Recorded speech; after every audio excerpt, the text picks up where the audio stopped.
ಎಲ್ರಿಗೂ ನಮಸ್ಕಾರ.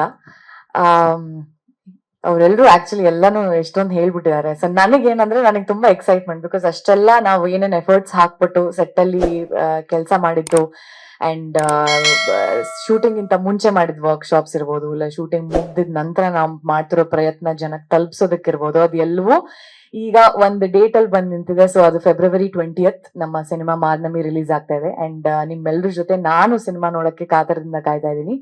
ಅಂಡ್ ಆ ಎಕ್ಸೈಟ್ಮೆಂಟ್ ನನಗೆ ತುಂಬಾ ಇದೆ. So yeah, that's it. I am very happy. ನಮ್ ಕೆಲಸ ಹೊರಗೆ ಬರ್ತಾ ಇದೆ ಅನ್ನೋದು ನನಗೆ ತುಂಬಾ ಖುಷಿ. ಅದೇ ಹೇಳ, ಇನ್ಸ್ಟಾಗ್ರಾಮ್ ಅಲ್ಲೇ ಬಿಟ್ಬಿಡ್ತೀನಿ ಕೊಡಿ ಅಂತ ಅವರೇ ಕೊಡ್ಲಿಲ್ಲ.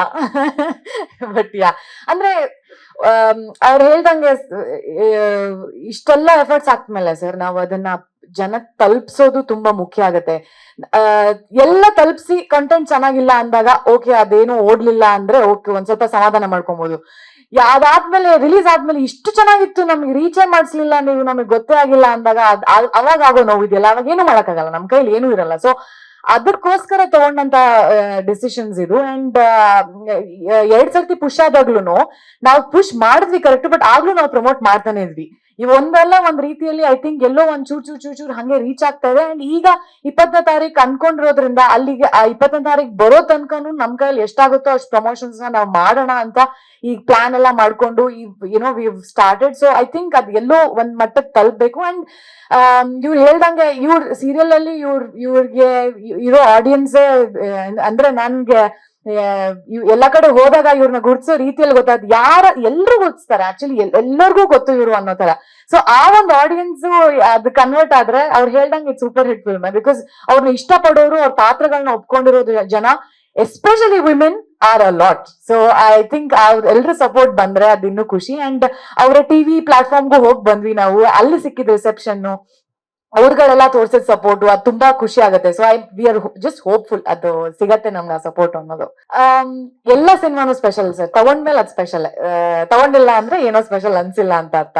ಸೊ ಈ ಸಿನಿಮಾ ಯಾಕೆ ತುಂಬಾ ಸ್ಪೆಷಲ್ ಆಗತ್ತೆ ಅಂದ್ರೆ, ಒಂದು ಈ ಚಿತ್ರತಂಡ, ಬಿಕಾಸ್ ಅವ್ರು ಸ್ಟಾರ್ಟಿಂಗ್ ಇಂದ ಏನ್ ಅನ್ಕೊಂಡಿದ್ರು, ಈ ಆರ್ಟಿಸ್ಟ್ ಇವಾಗ ಆನ್ ಟೇಬಲ್ ಡೈರೆಕ್ಟರ್, ನನ್ಗೆ ಈ ಆರ್ಟಿಸ್ಟ್, ಈ ಮ್ಯೂಸಿಕ್ ಡೈರೆಕ್ಟರ್, ಈ ಸಿನಿಮಾಟೋಗ್ರಫರ್ ಹಿಂಗ್ ಬೇಕು ಅಂತ ಅನ್ಕೊಂಡಿದ್ದವ್ರನ್ನೇ ಎಲ್ರನ್ನು ಹಾಕೊಂಡು ಆ ಸಿನಿಮಾನ ಅವ್ರಿಗೆ ಹೇಗ್ ಬೇಕೋ ಆ ಸ್ಕ್ರೀನ್ ಪ್ಲೇನ ತೆರೆ ಮೇಲೆ ಬರುವಂಗೆ ಶಿವಸೇನಾ ಸರ್ ಅವ್ರ ಸಿನಿಮಾಟೋಗ್ರಫಿ ಮೂಲಕ ತಂದು, ಈಗ ಚರಣ್ ರಾಜ್ ಅವರ ಮ್ಯೂಸಿಕ್ ಇಂದ ಅದಕ್ಕೆ ಒಂದು ಫುಲ್ ಪ್ಯಾಕೇಜ್ ಮಾಡಿ ಕೊಟ್ಟಿರೋದು. ಅಂಡ್ ಪ್ರತೀಕ್ ಅವರ ಸಂಕಲನದಿಂದ ಕೂಡ. ಸೊ ಎಲ್ಲವೂ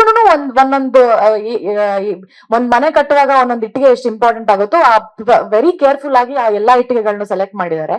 ಅಂಡ್ ಈಗ ಒಂದ್ ಸ್ಟ್ರಕ್ಚರ್ ಆಗಿದೆ, ಆ ಸ್ಟ್ರಕ್ಚರ್ ತುಂಬಾ ಚೆನ್ನಾಗಿ ಕಾಣಿಸ್ತಾ ಇದೆ ಅನ್ನೋ ಕಾನ್ಫಿಡೆನ್ಸ್ ನನ್ಗೆ, ಅದಕ್ಕಾಗಿ ನನಗೆ ತುಂಬಾ ಸ್ಪೆಷಲ್ ಅಂತ ಅನ್ಸುತ್ತೆ. ಅಂದ್ರೆ ಒಂದು ನನ್ಗೆ ಡೆಸ್ಟಿನಿ ಅನ್ನೋದ್ರ ಮೇಲೆ ಒಂದ್ ಸ್ವಲ್ಪ ಸ್ಟ್ರಾಂಗ್ ಬಿಲೀಫ್ ಜಾಸ್ತಿ ಆಯ್ತು. ನಿಮ್ ಹಣಲ್ ಬರ್ದಿದ್ರೆ ಅದ್ ಬರುತ್ತೆ ನಿಮಗೆ ವಾಪಸ್ ಹುಡ್ಕೊಂಡು ಅಂತ.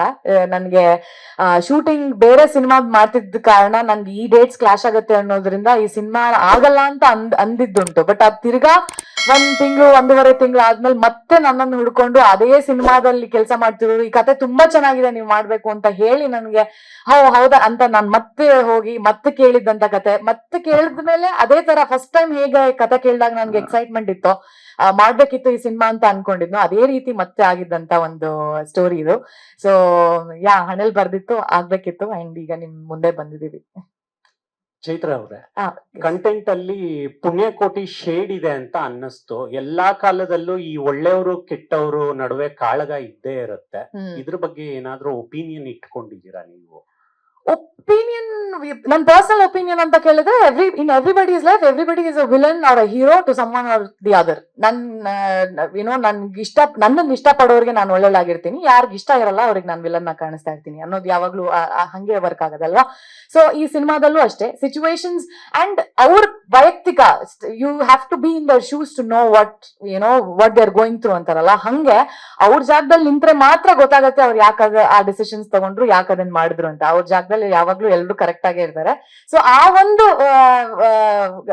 ಐ ಥಿಂಕ್ ಅದನ್ನ ನಮ್ಮ ಸಿನಿಮಾ ತುಂಬಾ ಚೆನ್ನಾಗಿ ತೋರಿಸುತ್ತೆ ಅಂತ ನಾನು ಅನ್ಕೊಳ್ತೀನಿ. ಅಂಡ್ ಪ್ರತಿಯೊಂದು ಪಾತ್ರಕ್ಕೂ ಅದು ಎಲ್ರು ಕನೆಕ್ಟ್ ಆಗ್ತಾರೆ. ಅಂಡ್ ನಿಮ್ಗೆ ಒಂದು ಡಿಸ್ಕಷನ್ ಒಂದ್ ಟಾಪಿಕ್ ಸಿಗತ್ತೆ ಅನ್ನೋದು, ಸಿನಿಮಾದಿಂದ ಹೊರಗ್ ಬಂದ್ರು ಹಾಲಿಂದ, ಅವ್ರು ಯಾಕೆ ಹಂಗ್ ಮಾಡಿದ್ರು, ಅಯ್ಯೋ ಹೆಂಗ್ ಮಾಡ್ಬಿಟ್ಲು ನೋಡು, ಇಲ್ಲ ಹೆಂಗ್ ಮಾಡ್ದ ನೋಡು, ಇದು ಹಿಂಗ್ ಮಾಡ್ಬೇಕಿತ್ತ, ಈ ತರದ ಟಾಕ್ಸ್ ಖಂಡಿತವಾಗ್ಲೂ ಮಾಡ್ತೀರಾ. ಬಿಕಾಸ್ ಪ್ರತಿಯೊಂದು ಪಾತ್ರಕ್ಕೂ ಕನೆಕ್ಟ್ ಆಗಿ ಹೊರಗ್ ಬರ್ತೀರಾ. ಅಂಡ್ ಅದು ಸ್ಕ್ರೀನ್ ಪೇ ಅಲ್ಲೂ ಆ ಕಥೆ ನಿಮ್ಗೆ ಹಂಗೆ ಹೇಳ್ಕೊಂಡೋಗುತ್ತೆ ಅಂತ. ಸೊ ರಿಯಲ್ ಲೈಫಿಗೆ ಕನೆಕ್ಟ್ ಆಗ್ಬೇಕು ಅಂದ್ರೆ ಹೌದು, ಅಂದ್ರೆ ನಾವೆಲ್ಲರೂ ಈಸಿಯಾಗಿ ಜನನ್ ಜಡ್ಜ್ ಮಾಡ್ಬಿಡ್ತೀವಿ, ಬಟ್ ಅವ್ರಿಗೆ ಗೊತ್ತು ಅವ್ರ ಕಷ್ಟ ಏನು ಅನ್ನೋದು ಕರೆಕ್ಟ್ ಆಗಿ ತೋರ್ಸುತ್ತೆ ನಮ್ ಸಿನಿಮಾ.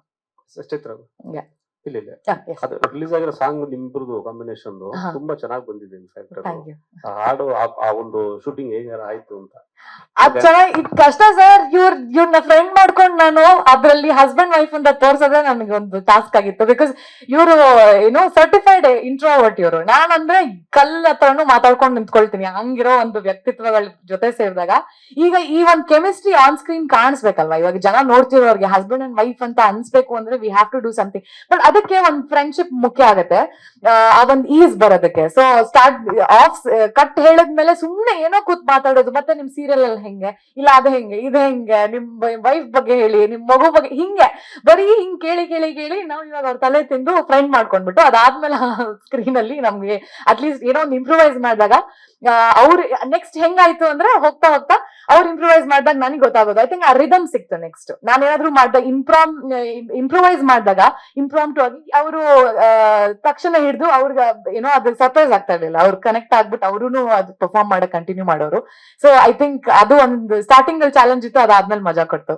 ಸೊ ಚೆನ್ನಾಗಿತ್ತು. ಅಂಡ್ ನಮ್ ಸೆಟ್ ಅಲ್ಲಿ ತುಂಬಾ ಸ್ವಲ್ಪ ಜಾಸ್ತಿ ಜೋವಿಯಲ್ ಅಂದ್ರೆ ನಮ್ ಶಿವ ಸರ್ ಏನೋ ಒಂದ್ ಕಮೆಂಟ್ ಮಾಡ್ತಾನೆ ಇರೋರು, ಏನೋ ಒಂದ್ ಮಾಡ್ತಿರ್ಬೇಕಾದ್ರೆ. ಸೊ ಎಲ್ಲ ಮಜಾ ಆಗಿರ್ತಾ ಇತ್ತು ಇವ್ರದ್ದು ಮತ್ತೆ ಡೈರೆಕ್ಟರ್ ಬ್ಯಾಂಟರು. ಸೊ ಪ್ರತಿಯೊಂದು ಮೆಮರಿ ಇವಾಗ ನೀವು ಕೇಳಿದಾಗ ನನ್ಗೆ ಹಂಗೆ ವಿಜುವಲ್ ಆಗಿ ಹೋಗ್ತಾ ಇದೆ, ಏನೇನೇನೇನ್ ಶೂಟ್ ಮಾಡಿದ್ವಿ, ಹೆಂಗ್ ಬರ್ತಾ ಇತ್ತು ಅಂತ. It was fun shooting. Yes, ಅದು ಮೋಸ್ಟ್ಲಿ ಅವ್ರ ರಿಯಲ್ ಲೈಫ್ ಅಲ್ಲೂ ಕೂಡ ಅಷ್ಟು ರೊಮ್ಯಾಂಟಿಕ್ ಆಗಿ ಇಲ್ಲ ಅನ್ಸುತ್ತೆ. ಅವ್ರ ಹೆಂಡ್ತಿನ್ ಕೇಳ್ಬೇಕು ಈಗ ನಾವು. ನೀವೇ ಕೇಳ್ಬಿಡಿ ಎಲ್ಲ. ಕೇಳ್ತೀನಿ ನೆಕ್ಸ್ಟ್ ಟೈಮ್ ಸಿಕ್ಕಿದಾಗ. Thank you. ಕ್ರೆಡಿಟ್ ಹೋಗ್ಬೇಕಾದ್ರೆ ಇವ್ರಿಗೆ ಸರ್. ಅಂದ್ರೆ ಕೆಮಿಸ್ಟ್ರಿ ಕಾಣೋದಕ್ಕೆ ಕಾರಣ ಇವ್ರು ಬಂದು ಬಹುಶಃ ಅವಾಗ ಇನಿಷಿಯೇಟಿವ್ ತಗೊಂಡು ಮಾತಾಡಿರಲಿಲ್ಲ ಅಂದಿದ್ರೆ ಅದು ಕಾಣಿಸ್ತಾ ಇರ್ಲಿಲ್ಲ. ಸೊ ನಾನು ಯಾವಾಗ್ಲೂ ಹೇಳೋದು ಅದನ್ನೇ, ಅದಕ್ಕೆ ನಾನು ಇವ್ರಿಗೆ ತುಂಬಾ ಥ್ಯಾಂಕ್ಸ್ ಹೇಳ್ತಾ ಇರ್ತೀನಿ. ಅಂಡ್ ಒಂದು ಸೀನು ಅಲ್ಲಿ ಅಡಿಗೆ ಮನೆಯಲ್ಲಿ ನಿಂತಿರ್ತೀವಿ, ಅವರೆಲ್ಲ ಬರ್ತಾರಲ್ಲ, ಸಾಂಗ್ ಅಲ್ಲಿ ಬರುತ್ತಲ್ಲ, ನಾವು ರಣೆ ಮುತ್ಕೊಡ್ತಾ ಇರ್ತೀನಿ, ಇನ್ನೊಬ್ರು ಬರ್ತಾರೆ ಬಿಡ್ತೀವಲ್ಲ. ಫಸ್ಟ್ ಮಾಡಿದ್ವಿ ಆ ಫಸ್ಟ್ ಶಾರ್ಟ್ ಅಲ್ಲಿ ನಾನು ಇವ್ರು ಹಿಂಗ್ ಹಿಡ್ಕೊಂಡಿದ್ದೆ, ಹಿಂಗೆ ಅಂದ್ರೆ ತುಂಬಾ ಕೆಟ್ಟದಾಗಿತ್ತು ಅದು. ಹಿಂಗ್ ಹಿಡ್ಕೊಂಡು ಇವ್ರು ಮುಟ್ಟಬಾರ್ದು ಅನ್ನೋ ತರದಲ್ಲಿ ಇಟ್ಕೊಂಡಿದ್ದೆ. ಆ ಶಾರ್ಟ್ ಆಯ್ತು. ಆಮೇಲೆ ಶಿವ್ ಸರ್ ಕರೆದ್ರು, ನಮ್ ಡಿ.ಒ.ಪಿ ಕರೆದ್ರು, ಸರ್ ಬನ್ನಿ ಸರ್ ಅಂತ ಬಂದು ನೋಡಿ ಸರ್ ಅಂತ ತೋರಿಸೋದು. ಏನಿಸ್ತು ಸರ್, ತುಂಬಾ ಡಬ್ಬಾ ತರ ಇದೆ ಸರ್ ಅಂತಂದ್ರು.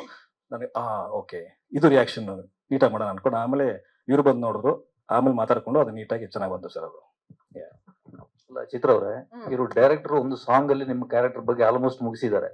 ಅದು ಬಿಟ್ಟು ಸಿನಿಮಾದಲ್ಲಿ ಏನಿದೆ ನಿಮ್ಮ ಪಾತ್ರ? ಅದು ಬಿಟ್ಟು ಸಿನಿಮಾದಲ್ಲಿ ತುಂಬಾ ಇದೆ. ಇದ್ರಲ್ಲಿ ನಾವು ಸುಮ್ನೆ ನಿಮಗೆ ಟೀಸ್ ಮಾಡಕ್ ಇದನ್ನ ತೋರಿಸಿರೋದು. ಬಟ್ ಕಾಂಪ್ಲೆಕ್ಸಿಟೀಸ್ ಆಫ್ ರಿಲೇಶನ್ಶಿಪ್ಸ್ ಇದೆಯಲ್ವಾ, ಅದು ಯಾರೇ ಆಗಿರ್ಬೋದು, ಫ್ರೆಂಡ್ಸ್ ಇರ್ಬೋದು, ಇಲ್ಲ ಯಾವ್ದೋ ಒಂದ್ ಗ್ಯಾಂಗ್. ಇಲ್ಲಿ 2 ಹುಲಿ ವೇಷದ ತಂಡಗಳಿರುತ್ತೆ ಊರಲ್ಲಿ. ಸೊ ಅವ್ರ ಮಧ್ಯೆ ಇರುವಂತ ಒಂದು ರಿಫ್ಟ್ ಇರ್ಬೋದು, ಇಲ್ಲ ಅವ್ರ ಫ್ರೆಂಡ್ಶಿಪ್ಸ್ ಇರ್ಬೋದು, ಇಲ್ಲ ಬ್ಯಾಕ್ ಸ್ಟಾಬಿಂಗ್ ಇರ್ಬೋದು, ಇಲ್ಲ ಲವ್ ಸ್ಟೋರಿ ಇರ್ಬೋದು, ಅಂಡ್ ಹುಚ್ಚತನ, ಒಂದ್ ಯಂಗ್ ಹುಡುಗಿದ್ ಹುಚ್ಚತನ ಇರ್ಬೋದು, ಎಲ್ಲವೂ ಇದೆ. ಅಂಡ್ ಅದೆಲ್ಲಾನು ಸೇರಿಸಿ ಆ dramatic experience towards the end of the cinema ಬಂದಾಗ ಹೇಗೆ ನಿಮ್ಗೆ ತುದಿಯಲ್ಲಿ ಕೂರಿಸಿ ಇದೇ ಎಂಡಿಂಗು ಅಂತ ನೀವು ಗೆಸ್ ಮಾಡಿದ್ಮೇಲೆ ಅದೆಲ್ಲ ಎಂಡಿಂಗು ಇನ್ನೊಂದಿದೆ ಅಂತ ತೋರ್ಸೋದು ನಮ್ ಸಿನಿಮಾದಲ್ಲಿ ಇದೆ. ಆ ಟ್ವಿಸ್ಟ್ ಇದೆ, ಆ ಒಂದು ಸ್ಪೆಷಾಲಿಟಿ ನಮ್ ಸಿನಿಮಾದಲ್ಲಿ ನಾವು ಕೊಡ್ತಿದೀವಿ ಅಂತ I think I can tell you. ಆಮೇಲೆ ಟ್ರೈಲರ್ ಲಾಸ್ಟ್ ಗೆ ನಾವು ಚೇತುವಿನ ಕತೆ ಹೇಳ್ತೀವಿ ಅಂತ ಹೇಳ್ತಾರೆ. ಆಸ್ ಎ ಲೀಡ್ ಆಗಿ ನಿಮಗೆ ಏನ್ ಅನ್ಸ್ತಾ ಇದೆ ಅದ್ರ ಬಗ್ಗೆ? ಕರೆಕ್ಟ್. ಅಂದ್ರೆ ಅದು ಚೇತು ಪಾಯಿಂಟ್ ಆಫ್ ವ್ಯೂ ಅಲ್ಲಿ ಕತೆ ಹೋದಾಗ ಅದು ಚೇತುವಿನ ಕತೆ ಆಗತ್ತೆ. ಬಟ್ ಇವಾಗ ನಾನು ಆಕ್ಟ್ ಮಾಡ್ತಿರ್ಬೇಕಾದ್ರೆ ನಾನು ದೀಕ್ಷಾಳ ಕತೆ ಅನ್ಕೊಂಡೇ ಮಾಡ್ತಾ ಇರ್ತೀನಿ. ಸೊ ನರೇಶನ್ ಡೈರೆಕ್ಟರ್ದು ಯಾವುದೇ ರೀತಿಯಲ್ಲಾದ್ರೂ ಪ್ರತಿಯೊಂದು ಪಾತ್ರ, ಇವಾಗ ಇನ್ನೊಂದು ಯಾವ್ದೋ ಪುಟ್ಟ ಪಾತ್ರ ಬಂದ್ರೆ, ಇವಾಗ ಚೇತು ಅಮ್ಮನ್ ಕ್ಯಾರೆಕ್ಟರ್ ಅನ್ಕೊಳ್ಳೋಣ, ಅವ್ರ ಸ್ಟೋರಿಯಲ್ಲಿ ಅವರೇ ಹೀರೋ.